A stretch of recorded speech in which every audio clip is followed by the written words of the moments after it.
Now, one of the key training features of a bond degree is mooting.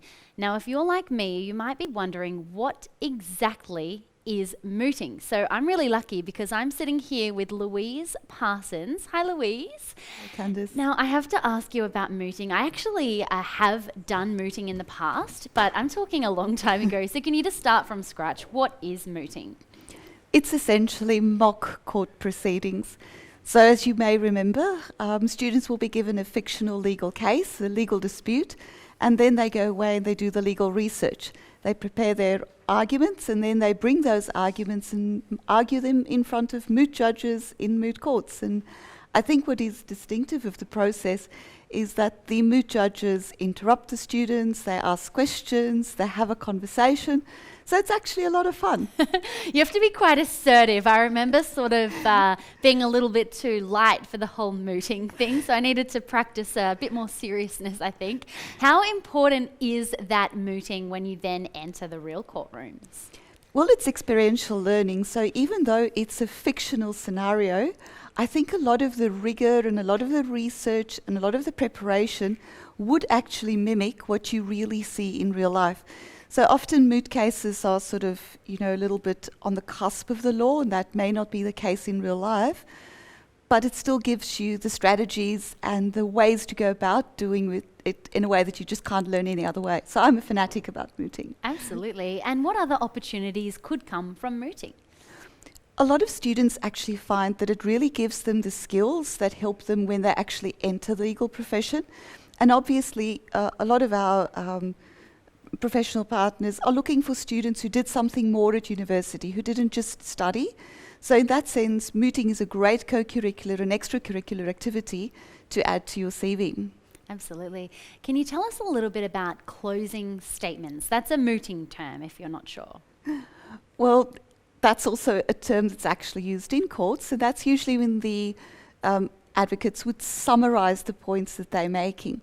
And what you're going to see in the mini-moot that we will be crossing to are effectively a version of a closing statement, which would just be a summary of the main arguments. Would you like me to tell you a little bit more about what we're about to cross to? I'm really excited, and I think actually the package is ready for us to throw to, so this is really cool. Let's have a look at what the students have prepared, and let us know in the comments, if you were a juror, who would you side with? Let's have a look.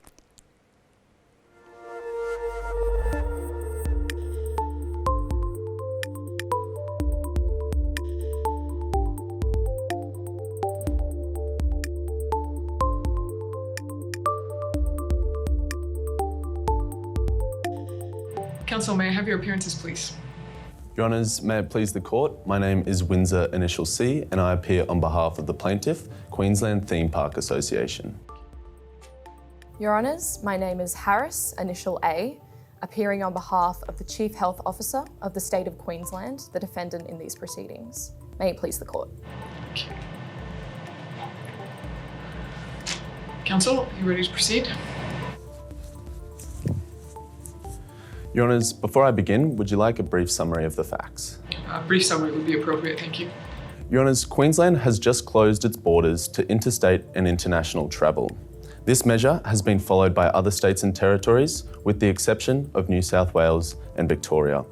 This action was taken in order to combat the response to the COVID-19 threat. Your Honours, Section 92 of the Australian Constitution provides that intercourse between states is absolutely free. Though we accept that this freedom is not in fact absolute, any measures that are implemented by the State of Queensland must still be assessed in light of the circumstances. The decision to close its borders completely is not proportionate and is not reasonable in the circumstances. This submission is based on the fact that not all other states have implemented this measure and that there are other, more reasonable measures to be implemented in order to combat the COVID-19 threat. Your Honours, the current state in Queensland is already showing signs of containment through the implementation of social distancing and the wearing of protective masks. From a public health perspective, Queensland are playing their part in order to contain this pandemic. From an economic standpoint, however, Small and big businesses in Queensland are struggling majorly. But Council, just on your first point there, is it not perhaps the fact of the border closure that has enabled Queensland to get ahead of the curve in terms of the pandemic?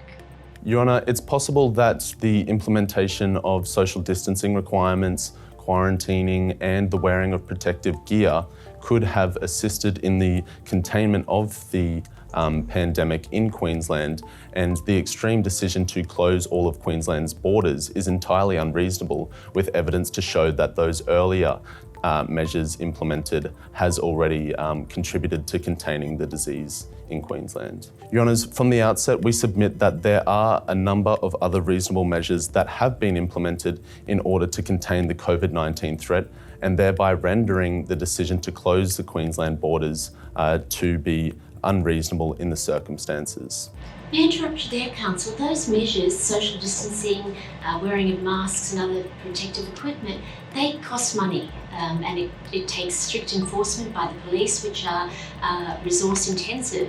Arguably, that burden would be eased if the borders were closed. Your Honour, the plaintiff submits that cost for protective gear and the social distancing requirements, that cost is far outweighed by the economic downfall that would arise should Queensland continue to have its borders completely closed. Not only from a standpoint of the Queensland Theme Park Association, whereby the majority of theme parks in Queensland's patrons come from interstate, but throughout Queensland, widespread throughout Queensland, economic downfall would happen to small businesses and to those who would be required to allow patrons from interstate to enjoy their services. Your Honours, the fact that other states' borders have not been closed, the plaintiff accepts that this isn't indicative of the fact that it is unreasonable and disproportionate. However, it should assist the court in showing that there are alternative measures available to the state of Queensland in order to contain the spread of COVID-19. Your Honours, a total state closure on top of the current social distancing and quarantining requirements in place only target the public health benefits that Queensland aims to achieve and fails to include any consideration for the economic downsides, which are in fact very grave. Your Honours, if there are no further questions, that concludes the plaintiff's submissions in this matter. May it please the court. Thank you, Counsel. We'll hear from the defendant. Your Honours, the Chief Health Officer of the State of Queensland has one primary submission: that the Queensland Health Directive closing the borders to all interstate visitors is constitutionally valid, pursuant to Section 92 of the Commonwealth Constitution, because the measure of total border closure is both proportionate and reasonable as a response to the COVID-19 threat for the purposes of containing or suppressing the virus. Your Honours, we make this submission on three grounds. First, that this measure is the most effective way of reducing an influx of infectious persons into the state, and that this has historical, international and scientific support. Second, that monitoring social distancing and ensuring that people are wearing protective gear, for example, are two burdensome alternative measures on the state. And third, that economic interests are protected by the border closures because widespread infections in Queensland will also have a negative impact on the economy. Speaking to the first of these, Your Honours, regarding the idea that this measure is the most effective for the purposes of suppressing the virus, naturally, closing state borders directly achieves the goal of suppressing the spread of COVID-19 because it minimises the risk of the virus spreading through anyone infected or through anyone who is a carrier of the virus and mightn't know so yet. And a very pertinent example of this can be seen in New Zealand. Although the virus was not entirely eradicated in that state, the borders being closed for 6 weeks and not allowing anyone in or out of the country saw the virus infection rate flatten and essentially suppress the virus very successfully. Further to this, there is also historical support that closing the borders is an effective measure to suppress the virus. And this can be seen in previous pandemic situations like the Spanish flu and the bubonic plague, where infections continued to spread where the borders were left open. But Council, in that circumstance, we're dealing with a very different economy, a much less integrated economy, where arguably the harm that's being put forward, I think, by your learned friends would not have been contemplated in those circumstances. So aren't those less useful in terms of assessing the standard here? Well, respectfully, Your Honour, the plaintiff of this matter represents the Theme Park Association of Queensland, and here we are presented with an opportunity to consider whether we should prioritise public health in the face of a global pandemic, or allow trade for the purposes of enabling fun or the enjoyment of the use of these kinds of theme parks. And it's our submission that we should definitely prioritise maintaining the public safety, or prioritising public safety rather.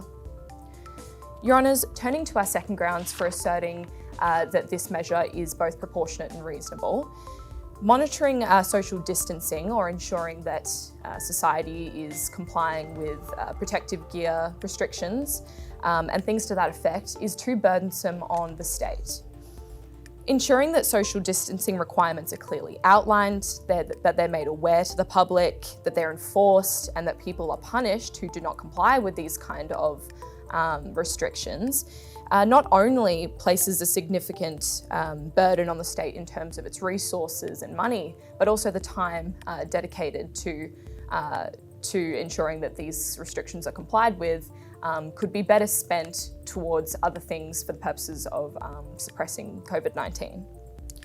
Your Honours, turning now to our third submission regarding the economic interests of the state of Queensland, it's our submission that naturally widespread infections which would likely eventuate if the borders were to be reopened, would have a negative impact on the economy.